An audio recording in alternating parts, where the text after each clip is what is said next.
तो उते हम पहुंचे तो उते उनने बनाई का घुई है, छोटे से लेके अभी तक बुंदेलखंडी बोल रहे। आज भी हमारे घरे लूटा से गड़ाई गई जाते, थाली से टाठी गई जाते। मतलब आपको इस क्षेत्र में उतारने का श्रेय घुइयों को जाता है? घुइयों को जाता है। आज भी हमारे से मोड़ा मुड़ियों के हाथ पांव दुखत नहीं है, पिराता ही है। क्या बात है।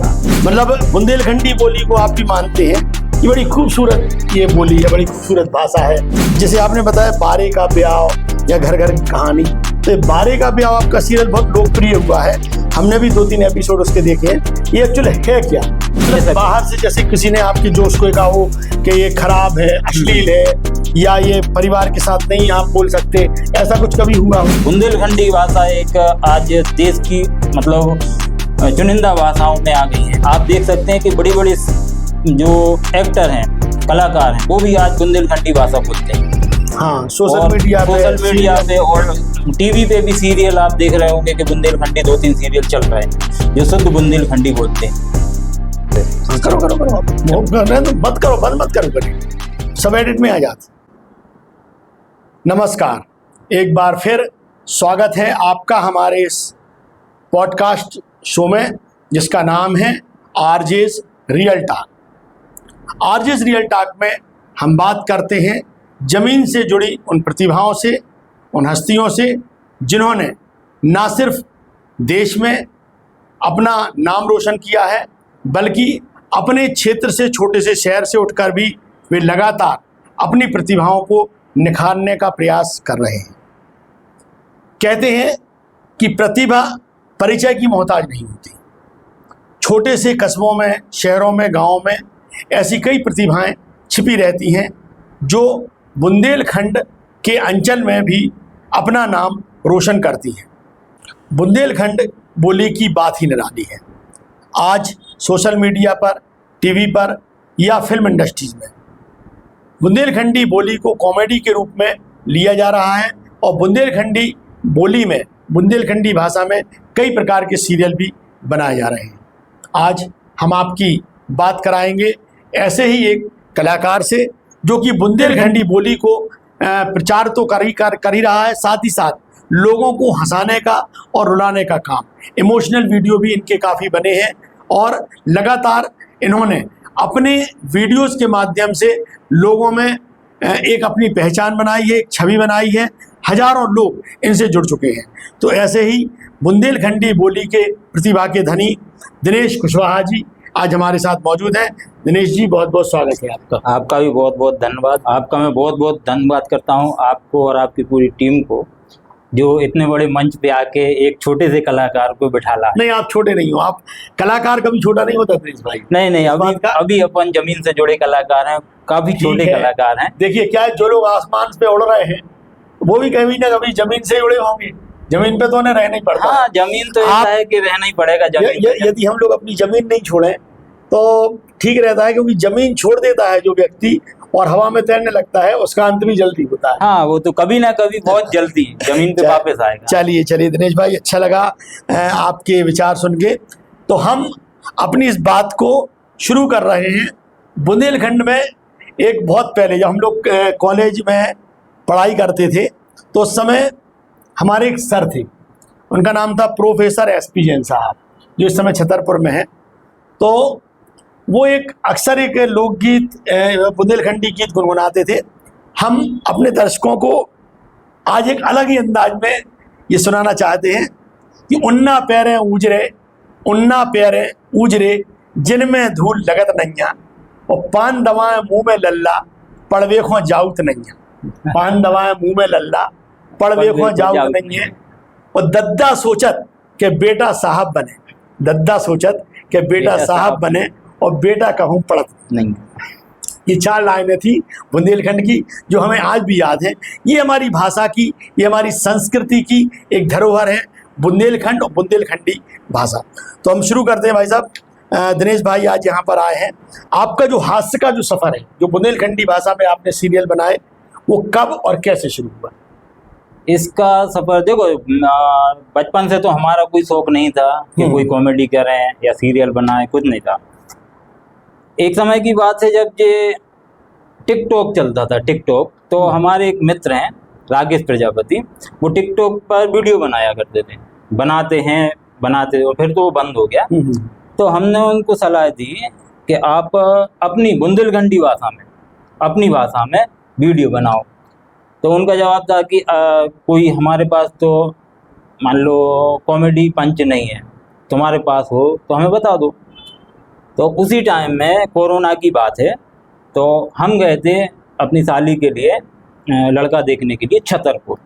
तो छतरपुर गए थे, तो वहाँ पर एक मतलब होते हमारा एक हास्य वाक्य हो गया, ऐसा होगा मान के चलो कैसो कि अपने थे जैसे कोई मेहमान आते हैं तो उते अपन सब्जी में लगभग बना है आलू पनीर ये चीज़ बना है। तो उते हम पहुँचे तो उते उनने बनाई का घुइयाँ, चिकनी चिकनी हाँ घुइयाँ। तो अपने थे तो लगभग तो सूखी घुइयाँ बनाते हैं, और उते बनी हुई कौन सी अपने पानी वाली मतलब गीली, जो अपन गीली बोल रहे थे मतलब तरी वाली, और ऊपर से घुइयों के संग उनने दी पुड़ी। तो हम लोग बैठे, मतलब हम बैठे, साले बैठे, हम बैठे और हमारे ससुर बैठे। अब घुइयाँ तो वैसे ही चिकनी रहती, ऊपर से अपन को पुड़ी से खाने। अब जैसे ही हम उन्होंने बैठे और उनमें अपन ने घुइयाँ पुड़ी से पकड़ी, तो जैसे ही पकड़ी तो घुइयाँ उचक के थाली में, मतलब साले की थाली में पहुंच गई। अच्छा। तो थाली ने पकड़ी हुआ तो ससुर के में पहुंच गई।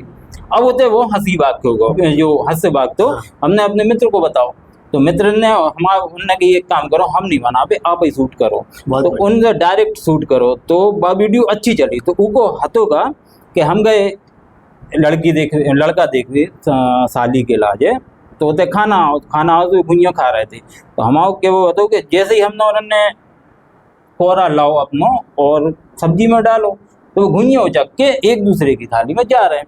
फिर हम में तो कि घुइयाँ तो नहीं पकड़ी गई, और लेकिन मोड़ा पकड़ोगा तो अगले महीना हमारी सारी को ब्याह है तो पंगत खा भी जरूर आने। कोरोना की टाइम की बात है, अच्छी वीडियो चली थी, जब पहली वीडियो है, सबसे पहली वीडियो है। जब से फिर हमारे मित्र कहने लगे कि आप ही वीडियो बनाओ, तो उनके संगे रह के फिर हम उन्होंने ये बुंदेलखंडी में हंसे मतलब आपको इस क्षेत्र में उतारने का श्रेय घुइयों को जाता है। एक सीरियल आता है, हम देखते हैं टीवी पे अक्सर, रात में लगभग 8:30-9 बजे आता है, भाभी जी घर पर। हाँ भाभी, उसमें भी घुइयों का बहुत उपयोग होता है। घुइयाँ छील रहे हो, घुइयाँ ये कर लो, घुइयाँ वो कर लो। ये लगभग अपने बुंदेलखंडी शब्द है जो घुइयाँ मतलब एक्चुअल वो अरबी सब्जी का नाम अरबी है। तो घुइयाँ ने आपके लिए इस क्षेत्र में लेके आए, और एक कॉमेडी आपकी शुरुआत हो गई। अच्छा, इसके बाद ये बताइए, जैसे आपके हमने जो सीरियल देखे बारे का ब्याह या और जो आप आगे नाम बताएंगे, तो उसमें बुंदेलखंडी भाषा बोली और बुंदेलखंडी संस्कृति को आपने बड़ी खूबसूरती से परो लिया है। ये कैसे कर लिया आपने? बुंदेलखंडी कोई भाषा पुरोने में कोई बड़ी बात नहीं है, क्योंकि अपन तो वैसे बुंदेलखंडी है, और हमारे घरे तो आज भी बुंदेलखंडी ही बोली जाते है। आज भी हमारे घरे लोटा से गड़ई कही जाते है और थाली से टाठी कही जाती। आज भी हमारे थे मोड़ा मुड़ियों के हाथ पांव दुखत नहीं है, पिराता ही है। क्या बात है। मतलब बुंदेलखंडी में जो दुखने का शब्द है पिराना। बहुत बढ़िया। मतलब बुंदेलखंडी बोली को आप भी मानते हैं, ये बड़ी खूबसूरत ये बोली है, बड़ी खूबसूरत भाषा है, बड़ा अपनापन है, बहुत मीठी बोली है, और एक हास्य बोली का है, जिसको सुनते ही आदमी के मन में एकदम प्रसन्नता होने लगती है। अच्छा दिनेश भाई, ये बताइए आप कि बचपन से मैंने आपको अभिनय का शौक था, कॉमेडी का शौक था, सीरियल बनाने का आइडिया आपके पास कहाँ से आया? कोई ऐसी खास कहानी रही हो इसके पीछे? नहीं, बचपन से के अलावा बचपन से तो कोई शौक नहीं रहा। वो तो अपन ने यही देखा कि आजू बाजू अपने और भी बुंदेली कलाकार हैं, वो भी अच्छा काम कर रहे हैं, उनसे भी हमें थोड़ी प्रेरणा मिली। और कुछ हमारे मित्रगण हैं, उनने भी हमें प्रेरणा दी कि नहीं आप आगे काम करो, अच्छा है। तो उनके कहने से फिर हमारे मन में भी आया कि नहीं अपन कुछ करें बुंदेली भाषा के लिए। अगर अपन ने बुंदेलखंड में जन्म लिया है तो बुंदेलखंड के लिए कुछ ना कुछ करना चाहिए। सही। अच्छा, जो सीरियल आप बना रहे हैं, आपने कौन कौन से सीरियल बनाए हैं बुंदेलखंडी भाषा में? बुंदेलखंडी भाषा में सबसे ज़्यादा तो हमारा बारे का ब्याह, जो काफ़ी दर्शकों को बहुत पसंद आ रहा है बुंदेलखंडी भाषा में।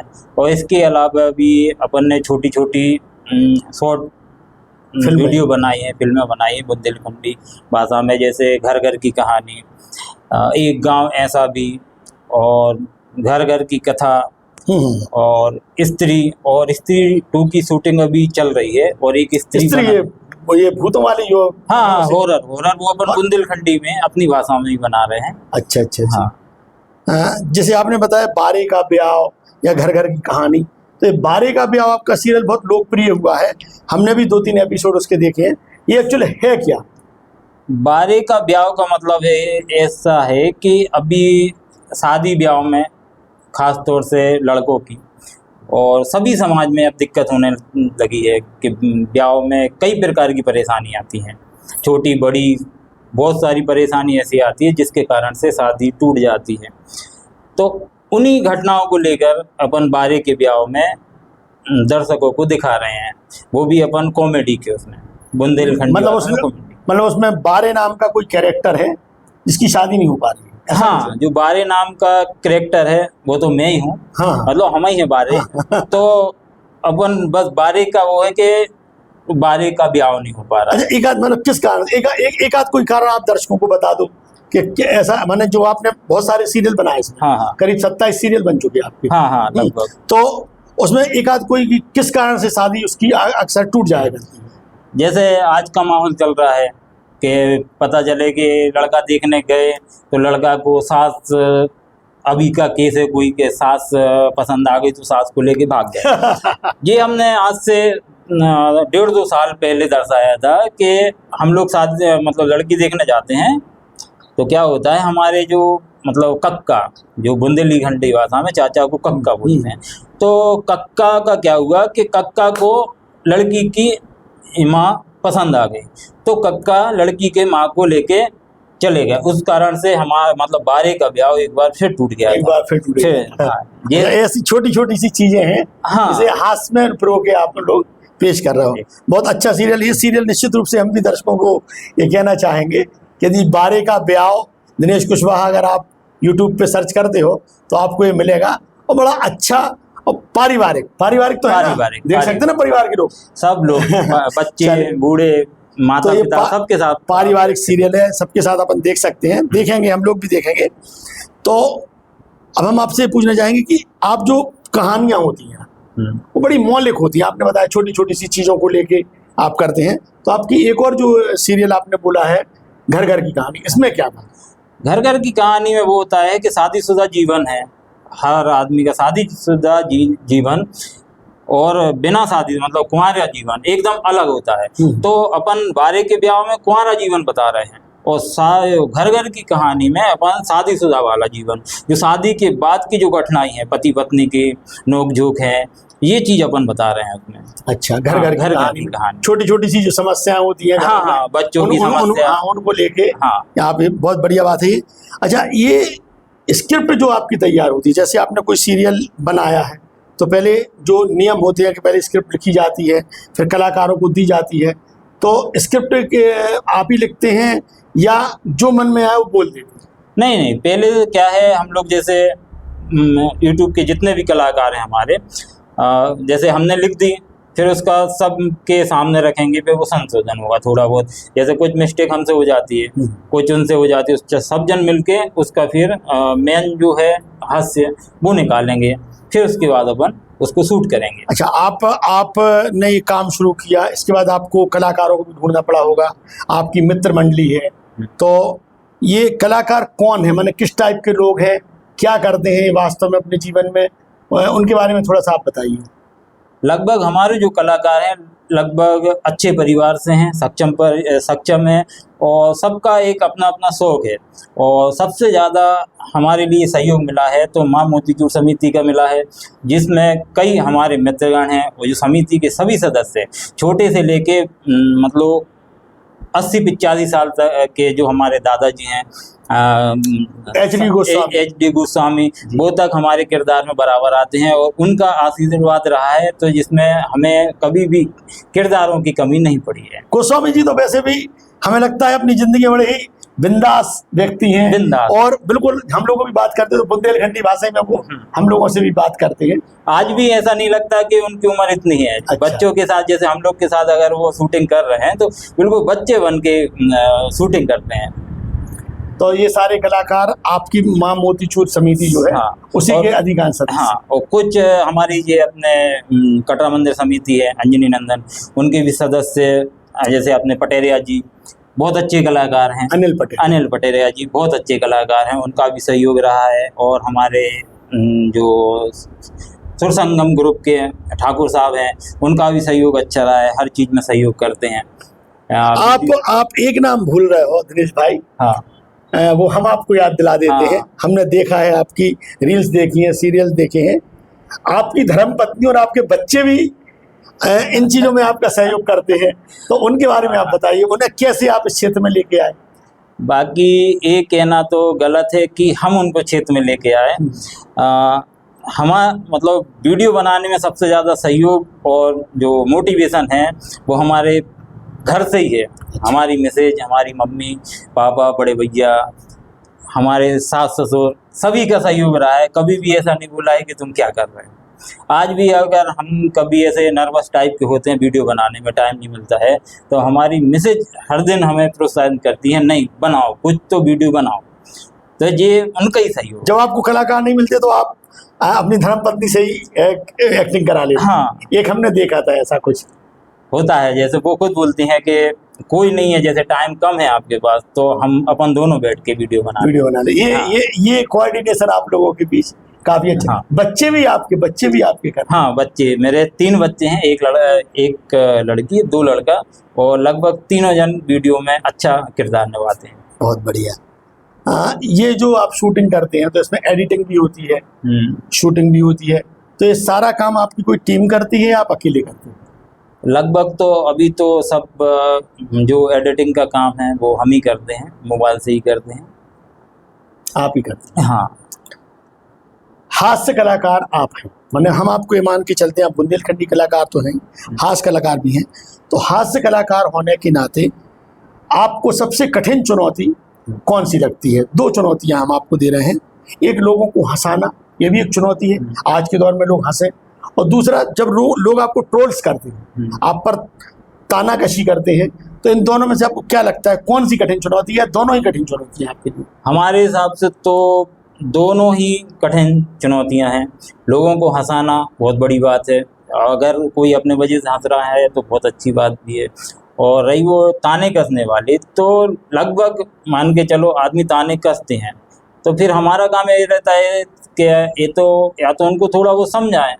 जैसे कोई शब्द ऐसे आ जाते हैं तो आदमी को 10 में से 1 आदमी बोलता है कि नहीं, इसमें मज़ा नहीं आया, ये गलत है, तो अपन को समझाते हैं। नहीं समझता है तो फिर अपन ये सोचते हैं कि अपना काम है हंसाना, आदमी का काम है हंसना, और कहने वालों का काम है कहना, ट्रोल्स करना। वो तो हाँ, करते हैं, वो तो करते रहेंगे। अगर अपन उनकी सुनेंगे तो फिर आगे नहीं बढ़ेंगे। मतलब ऐसे लोगों को आप नजरअंदाज करते हैं? हाँ, नहीं, कुछ सीमा तक तो अपन समझाते हैं, उसके बाद फिर नजरअंदाज करना शुरू कर देते हैं। अच्छा, आप जो जोक्स मारते हैं, जो जोक्स आप बोलते हैं, तो उनको लेके कभी किसी कोई प्रतिक्रिया भी आई है? जैसे आजकल सुना है कि कई कलाकार जब जोक्स कुछ कर देते हैं, किसी नेता की एक्टिंग कर देते हैं कुछ, तो उसके ऊपर कार्रवाई होने लगती है। तो आपके जोक्स पे ऐसा कुछ हुआ कि किसी को बुरा लगा हो या कोई प्रतिक्रिया दी हो किसी ने? नहीं, ऐसा तो कुछ नहीं हुआ है। बस एक बार ऐसी कुछ घटना हो गई थी कि हमने एक किरदार का कोई नाम मतलब रख दिया था, अब वो नाम तो याद नहीं आ रहा है, नाम रख दिया था किरदार का, और वो किरदार मतलब उसी वीडियो में थे, तो उनके बड़े पापा का नाम था। अच्छा। तो इस वजह से हम लोग को वो वाला नाम चेंज करना पड़ा था। ना आपसी बाकी मतलब बाहर से जैसे किसी ने आपके जोश को कहा हो कि ये खराब है, अश्लील है, या ये परिवार के साथ नहीं आप बोल सकते, ऐसा कुछ कभी हुआ हो? नहीं, ऐसा तो क्या है, अपन भी बहुत ध्यान रखते हैं, क्योंकि अपना जितने भी वीडियो बनती हैं वो पारिवारिक हैं। अच्छा, आप जो बुंदेलखंडी बोली में अपने वीडियोस बनाते हो, कंटेंट का जो आपका केंद्र है कंटेंट का, वो आपने बुंदेलखंडी बोली को रखा है, तो इससे ऐसा नहीं लगता कि आप सीमित क्षेत्र में रह गए हैं? मतलब अगर आप किसी अन्य भाषा, सामान्य बोलचाल की भाषा का भी अगर आप प्रयोग करते, तो आप और जाके केवल बुंदेलखंड के ही लोग आपको देखेंगे, बुंदेलखंडी बोली वाले लोग आपको देखेंगे, तो इस सीमितता का आपके लिए कोई नुकसान हो रहा है क्या? नहीं नहीं, अब बुंदेलखंडी बोली और बुंदेलखंडी परंपराएं सीमित नहीं है, ये सदियों से अपने देश के लिए कुछ ना कुछ देते हुए आई हैं। आज भी देखेंगे तो कई स्वतंत्रता सेनानी, कई एक्टर, कई पत्रकार, कई डॉक्टर बुंदेलखंड ने दिए हैं। और बुंदेलखंडी भाषा एक आज देश की मतलब चुनिंदा भाषाओं में आ गई है। आप देख सकते हैं कि बड़ी बड़ी जो एक्टर हैं, कलाकार हैं, वो भी आज बुंदेलखंडी भाषा बोलते हैं। हाँ, सोशल मीडिया पे और टीवी पे भी सीरियल आप देख रहे होंगे कि बुंदेलखंडी 2-3 सीरियल चल रहे हैं जो शुद्ध बुंदेलखंडी बोलते हैं। एक सीरियल है जिसका हमने नाम लिया था भाभी जी घर पे है, वो हमारा बहुत प्रिय सीरियल है।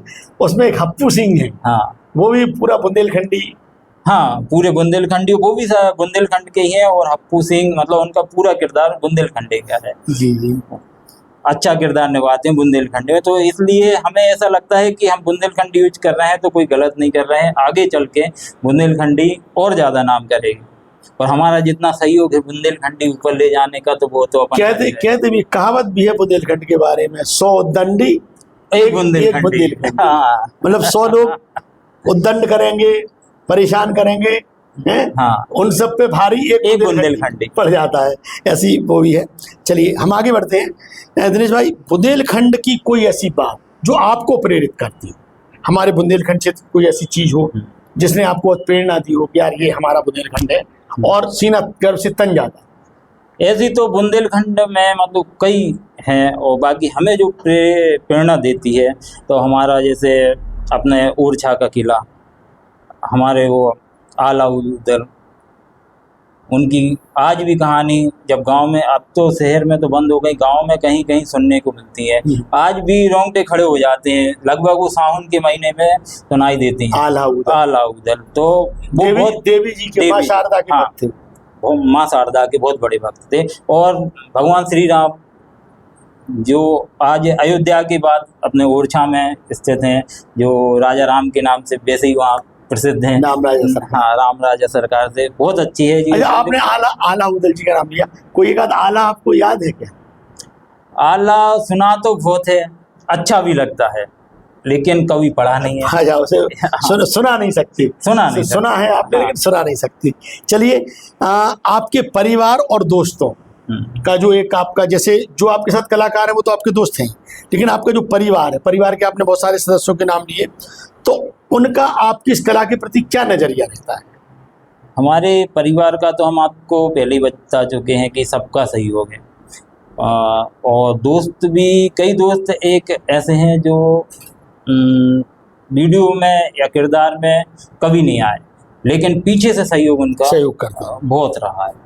अच्छा, कोई नजरिया से मतलब हमारा ये, जैसे किसी ने आपसे कहा हो कि यार काय को ये हंसी बती करते रहे, तुम्हारी हंसी उड़ती है, या कोई मैंने डिमोटिवेट वाली जो चीज़ें होती हैं, लोग आपके लिए मैंने प्रेरणा नहीं देके उसके विरोध करते हो कि यार ऐसा नहीं करना चाहिए, करो, तो ऐसी कोई चीज़ आई है क्या? हाँ, ऐसी कई बार बात हुई है।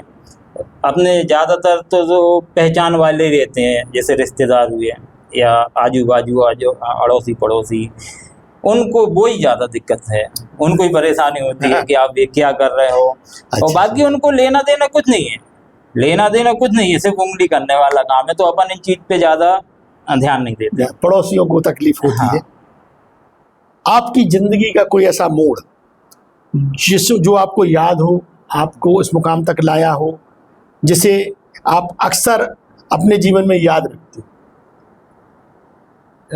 ये वीडियो मतलब बनाने की शुरुआत है, कुछ महीने हो गए थे, 2-3 महीने 4 महीने के आसपास निकल गए थे जी। अब हमारे पास ना कोई बड़ा मोबाइल था, हम उस टाइम पे चलाते थे टेक्नो, जो हमने 6000 का लिया था लगभग।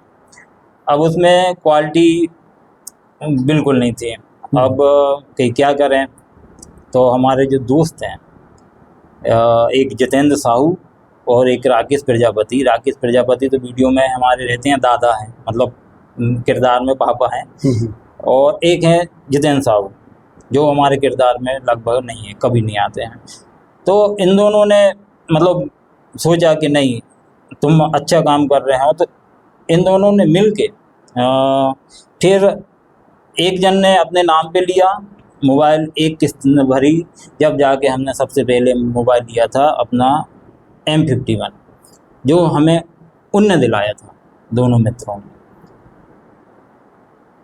तो दोस्तों का ही आपको सहयोग रहा, उन्होंने आपको, आपके पास परिस्थितियां ऐसी नहीं थी कि आप मोबाइल खरीद सकते, उन्होंने वो मोबाइल आपको दिलाया, और इसके बाद आपकी जो क्वालिटी है वीडियोस की वो सुधरी। अच्छी। ऐसे दोस्त भी बहुत कम होते। ऐसे दोस्तों के बारे में मैं आपको से और दर्शकों से कहना भी चाहता हूँ, जिसका हमने अभी नाम लिया है, जितेंद्र साहू।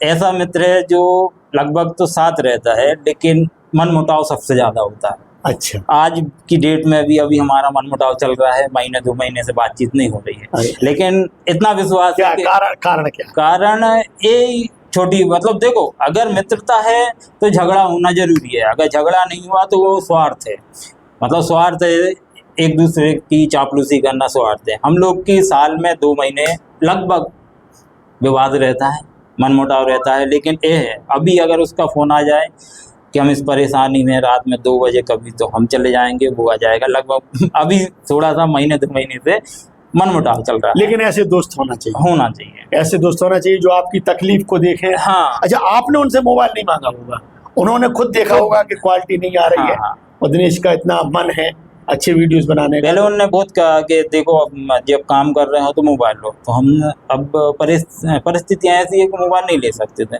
फिर उनने ही बोला कि एक काम करो, हम फाइनेंस करवा देते हैं। तो एक जन ने फाइनेंस कराया और एक जन ने किस्त भरी उसकी। हमने उसकी एक आध किस्त दी होगी, बाकी दोनों ने मिलके, एक जितेंद्र साहू, एक राकेश प्रजापति, इनका बहुत सहयोग रहा है हमें ये अपना मोबाइल दिलाने में, वीडियो क्वालिटी बढ़ाने में। फिर एक बार शायद राकेश और इन दोनों की फिर बात हुई, तो वो बोलने लगे कि वीडियो तो ठीक है, थोड़ी वॉइस की दिक्कत हो रही है। तो फिर वो उनने माइक मंगवाए थे, हाँ, जो आवाज़ रिकॉर्ड के लिए। तो फिर वो भी लेके आए थे 44-45 वायरलेस, वो लेके आए थे। तो आज लगभग ऑडियो भी ठीक हो गया है। अच्छी बात बताई आपने कि दोस्त इस तरीके से भी मदद करते हैं। अच्छा, कोई ऐसा फैन मोमेंट आपका रहा हो ज़िंदगी में जो आपके दिल के करीब हो, आपके प्रशंसक जब आप जा रहे हैं तो आपको दिनेश के नाम से नहीं, आपके किरदार के नाम से बुला रहे हो, ऐसा कभी कुछ हुआ है क्या? ऐसा तो लगभग बहुत बार हो चुका है। बीना की बात बताएं, अब शनिवार का दिन था और शनि मंदिर अपने गए थे हम। तो हम थे, हमारी मिसेज थी और बच्चे थे। तो हम जैसे ही भगवान के पाँव पड़ने के लिए झुके हैं, तो एक छोटा सा बच्चा था, तो वो बोल रहा था, मम्मी मम्मी देखो बारे। अच्छा, बारे। जब हमें बहुत अच्छा लगा कि मतलब बड़े तो छोड़ो, बच्चे भी हमें पहचानते हैं बारे के नाम से। अच्छा लगता है। हाँ, ये आपका बारे का ब्याह जो है उसको देख के बच्चे को याद रहा होगा कि आप बारे हो। आपका ओरिजिनल नाम तो जानता नहीं? ओरिजिनल तो लगभग आदमी जानते नहीं, लेकिन आदमी बारे के नाम से पहचानना चाहते। मतलब आपका जो किरदार है वो बारे का होगा। जैसे जब रामायण सीरियल आया था तो अरुण गोविल जी के लिए लोग राम जी मानने लगते थे, उनके पैर छूने लगते थे। इस तरीके से ये फैन मोमेंट होना जिंदगी में बहुत जरूरी होते हैं और एक कलाकार को हौसला अफजाई भी करते हैं। ऐसा वो सीन देख के हमारी मैसेज, मतलब जब मंदिर में देखा कि बच्चा बारे करके बोल रहा है, तो मैसेज भी फिर उनने और ज्यादा फोकस किया था वीडियो बनाने के लिए। नहीं दिनेश भाई, हम भी आपकी बातें सुन के हमें भी अपनी एक बात याद आ गई। हम लोग जब कॉलेज में थे तो यूथ फेस्टिवल होते थे, युवा उत्सव, तो उसमें सागर गर्ल्स कॉलेज में हम लोगों का एक नाटक हुआ था। हमारे साथ एक हमारे दोस्त लोगों की टीम थी, उसमें दिनेश नागरानी, विजय पवार, प्रीतम कोहली, हम सब लोग थे, उषा गोस्वामी इत्यादि।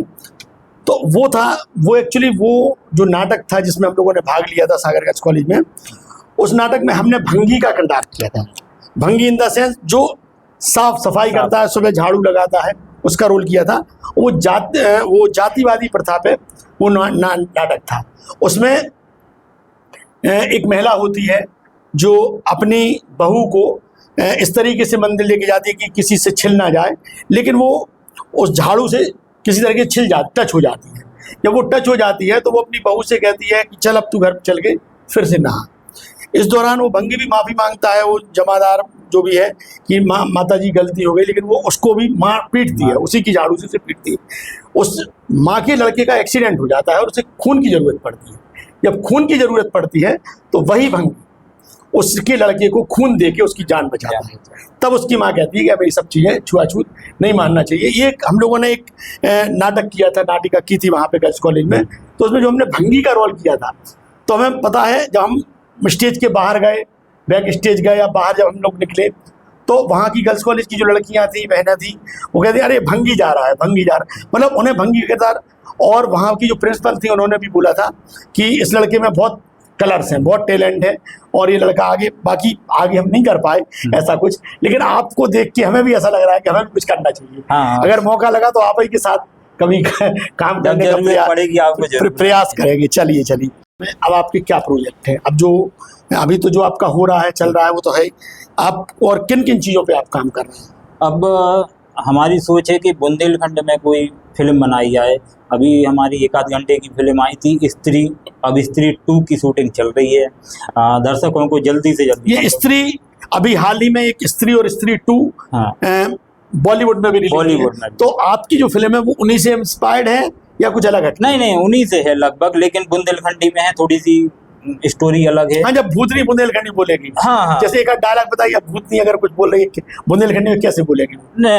वही बुंदेलखंडी है, मतलब चल रहा है। अब डायलॉग हैं उसके, वो बुंदेलखंडी में जैसे आप ले लो तो उसमें जो डायलॉग थे, अभी तो जो निकल गई उसमें तो भूतनी के कोई डायलॉग नहीं है, और अभी भी भूतनी के डायलॉग नहीं है। भूतनी हम अभी साइलेंट में है, मतलब अभी उसके शब्द नहीं है, खामोश है, अभी वो कुछ नहीं बोल रही। आदमी समझ नहीं पा रहा कि भूतनी कौन। अगर आप उससे बुलवाओगे तो क्या बुलवाओगे? अब वो पर्दे के पीछे ही रहने दो। सुनो, ढंग से रहियो, नहीं तो हम तुम्हें खा जाए, खून पीजिए हम तुम आओ। ऐसे ही बोलेगी बुंदेलखंडी। चलिए ये आपका, अब आगे के प्रोजेक्ट की हम बात कर रहे थे, तो आगे आप स्त्री 2 बनाने वाले। स्त्री 2, इसके अलावा जो आपकी कॉमेडी के छोटे छोटे सीरियल चलते हैं, इनको लेके कोई, ये तो आपके चलते ही रहेंगे? ये शॉर्ट वीडियो हैं, ये सब चलती रहेंगी। और शॉर्ट वीडियो के साथ साथ अपनी सोचे कि अपन बड़ी से बड़ी, मतलब कम से कम 1-2 घंटे की शॉर्ट मूवी टाइप की बुंदेलखंडी भाषा में बनाते रहे। अच्छा, बुंदेलखंड से बाहर भी आपके कंटेंट, बुंदेलखंडी कंटेंट जाए, तो ऐसे उसके लिए आपने क्या किया है? कुछ ऐसे प्रयास कर रहे हैं कि आपके जो कंटेंट है वो बुंदेलखंड के बाहर भी जाए? हाँ, लगभग अपने कांटेक्ट, मतलब ये जो कहानियां हैं वो ऐसी हैं कि बाहर भी आदमी को समझ में आती है। जैसे अब अपन यूट्यूब पे देख सकते हैं कि अपनी वीडियो मान लो भारत में तो छोड़ो, विदेश में भी कुछ परसेंट चलती। बिल्कुल मैंने देखा है वो कि जैसे पाकिस्तान हुआ, ये अपनी वीडियो उधर भी चलती है, वो अपना यूट्यूब सब बताता है को कौन सी वीडियो। हाँ, वाइट स्टूडियो पे सारी चीजें सारी चीज। तो इसमें अपन को लगता है कि अपन सीमित नहीं है। अपन बुंदेलखंडी भाषा बोल रहे हैं, लेकिन अपन सीमित नहीं है। अपनी बुंदेलखंडी भाषा को देश तो छोड़ो, विदेश में भी पसंद कर रहे हैं आदमी। एक हंसी के रूप, एक हास्य के रूप में भी उस भाषा को वो लोग जानने पहचानने। अच्छा, जो ग्रामीण क्षेत्र के युवा हैं, जो कुछ क्रिएटिव करना चाहते हैं, उन्हें भी लगता है कि हम भी कुछ कर सकते हैं, तो ऐसे युवाओं के लिए आप क्या संदेश देना चाहते हैं? हमारा संदेश तो यही है कि आप अगर कोई ऐसा काम कर रहे हैं तो दिल ना दुखाएं, काम करता रहें उसमें। ऐसा नहीं होना चाहिए कि पता चले कि आपने कोई काम किया है, छोटी वीडियो बनाई है, कुछ है, उसमें देखा कि व्यू नहीं आ रहे, तो व्यू नहीं आ रहे तो दिल को कभी मत दुखाएं और काम बंद नहीं करें। आज व्यू नहीं आएंगे, 2 महीने बाद, 1 साल बाद, धीरे धीरे करके आप अपना काम करते रहें। धीरे धीरे चल के 1-2 साल बाद अच्छे व्यू, सब्सक्राइबर ऑटोमेटिक बढ़ जाएंगे। लेकिन काम बुंदेलखंडी भाषा में रेगुलर करते रहें, लगातार। अच्छा, कोई आपके पास आता है अगर युवा कि हमें आपके साथ काम करना है, तो आप उसे अपने साथ जोड़ के काम करवाना है कि इच्छुक हैं? हाँ, बराबर, बहुत आते हैं और करते ही हैं। इस वजह से तो आज हमारी टीम इतनी बड़ी हुई है। आज हमारे मान के चलो यूट्यूब कलाकार कम से कम 35-40 हैं। मतलब किसी को भी जरूरत पड़ती है तो अपन बुला लेते हैं, जैसा किरदार होगा वैसे अपन बुला लेते हैं। अच्छा, आपका नंबर होंगे, बुला लेते हैं? हाँ, वैसे लोगों के सबके नंबर हैं तो अपन बुला लेते हैं। चलिए दिनेश भाई, आपसे एक और जानना चाहेंगे कि ये हमारा अंतिम प्रश्न लगभग आप मान के चलें कि जो आपके फैंस हैं, आज आप इस स्टूडियो पे आए हैं, हमारे साथ आरजेस रियल टॉक पॉडकास्ट आप शूट कर रहे हैं, शूटिंग चल रही है, तो आप कोई डायलॉग भी, ताकि दर्शकों को लगे तो कि हाँ एक बुंदेलखंडी कलाकार आया है, कोई पंच लाइन, कोई सिग्नेचर पंच लाइन, कोई डायलॉग आपके किसी भी सीरियल का हो, आप वो जरा सुनाइए हमारी। अपना ही डायलॉग सुनाए या कोई बुंदेलखंडी के प्रसिद्ध? आप तो 2-3-4 जो भी आपको आते हैं आप बताइए, क्योंकि हमारे दर्शक भी उत्सुकता से, कोई कलाकार आया अभी तक कला का प्रदर्शन ही नहीं किया इसने। सही है। जैसे अपना बुंदेलखंडी पुराने डायलॉग हैं, बुंदेलखंडी बहुत पुराने डायलॉग हैं कि मार है कम खजूर है ज्यादा। मार है कम खजूर है ज्यादा, है ना जी। और जैसे भी हैं अपने आशुतोष राणा जी ने वो डायलॉग बहुत अच्छे से गाते हो कि बेटा इतने छर्रा चल हैं कि बीनत बीनत लखपति को जाऊँ। बुंदेलखंडी था अपने डायलॉग हैं। और अपने ये जैसे हमारा एक डायलॉग है, एक हमने लड़की से करवाया था, जो लड़की थी अपने छत्तीसगढ़ की थी। उसका डायलॉग था कि तुम हमसे ब्याह करो हाँ तो हम तुम्हें गोली मार दें, जो अपना बुंदेलखंडी में डायलॉग था। लेकिन जब वो बुंदेलखंडी नहीं भूल पाए तो उनने जब डायलॉग बोला, उनने हमसे ब्याह नहीं करो तो तुम मतलब हमसे ब्याह अगर तुमने नहीं करो तो हम तुम्हारे मुंह में गोली पेड़ दें। अच्छा, क्या मतलब गोली मारने की जगह गोली पेड़ दें। ये छत्तीसगढ़ की एक लड़की थी, उनने जो अपना डायलॉग चेंज कर दिया था, उसमें दर्शकों को भी मजा आया और उस शूटिंग में भी बहुत मजा आया। आज भी उस लड़की को उसी डायलॉग से उसको पहचान मिल गई, गोली पेड़। जब भी वो लड़की मिलती है, वो शूटिंग होती है, कोई मिलता है तो सबसे पहले वही डायलॉग बोलते हैं कि हमसे ब्याह नहीं करो तो हम गोली पेड़ दें। चलिए, आपकी आज आप हमारे स्टूडियो पे आए और आपने अपने संघर्ष की पूरी कहानी सुनाई, किस तरीके से आपने संघर्ष किया, किस तरीके से आप आगे बढ़े। आज आपके हज़ारों में फॉलोवर्स भी हैं, सब्सक्राइबर्स भी हैं आपके चैनल के, और भी आपके सब्सक्राइबर्स बढ़ें, इसके लिए आप चाहें तो हमारे स्टूडियो के माध्यम से आप अपील कर सकते हैं दर्शकों से। आप दर्शकों से बोलिए साहब। भैया सभी जनों को जय राम जी। हम दिनेश कुशवाहा बीना वाले, लगभग अपनी वीडियो तो बारे के ब्याह के नाम से ही जानी जाती हैं, वो सब लोग हमें बारे के नाम से ही जानते हैं। बाकी असल नाम तो अपना दिनेश कुशवाहा है, जो बीना से रहने वाले हैं, इसलिए हमारे चैनल का नाम भी दिनेश कुशवाहा बीना वाले हैं। और मैं सभी से अपील करता हूं कि हमारी वीडियो ज़्यादा से ज़्यादा देखें, शेयर करें और कमेंट करें, हमारे चैनल को सब्सक्राइब करें और कमेंट करके आपकी जो हमें आशीर्वाद देना चाहते हो वो ज़रूर दें, ताकि हम लोग ऐसे ही मोटिवेट होते रहें और बुंदेलखंडी भाषा में ऐसे ही आप लोगों को हंसाते रहें और आपका ऐसे ही आशीर्वाद बना रहे। धन्यवाद, जय राम जी। तो ये थे दिनेश कुशवाहा, जो कि बारे का ब्याह के सीरियल से चर्चित हुए। बुंदेलखंडी भाषा में बहुत सारे इनके वीडियोस हैं। इन्होंने अभी आपसे अपील की, हम भी आपसे यही कहेंगे कि एक बड़े सुलझे हुए एक मध्यम वर्गीय परिवार से भी नीचे जीवन यापन करने वाले दिनेश भाई हैं, और बीना जैसे छोटे शहर में इन जैसे कलाकार का होना निश्चित रूप से बीना के लिए भी एक सौभाग्य का विषय है कि ऐसे कलाकार हमारे क्षेत्र में हैं, हमारे शहर में हैं। आज आपने आरजेस रियल टॉक में बातें सुनी दिनेश कुशवाहा जी की। हमने आपको पहले भी बोला है कि हम बड़े बड़े सेलिब्रिटीज़ को नहीं, बल्कि अपने क्षेत्र के, अपने गांव के, अपने शहर के ऐसे लोगों को लेकर आपके सामने आते हैं जिनसे आपका जीवन भी कहीं ना कहीं मोटिवेशन के लिए प्रेरित हो, मोटिवेट हो। और आज दिनेश कुशवाहा जी को आपने सुना। यदि यह आज का पॉडकास्ट आपको पसंद आया हो तो आप इसे ज़रूर लाइक करें, सब्सक्राइब करें और शेयर करें। नमस्कार।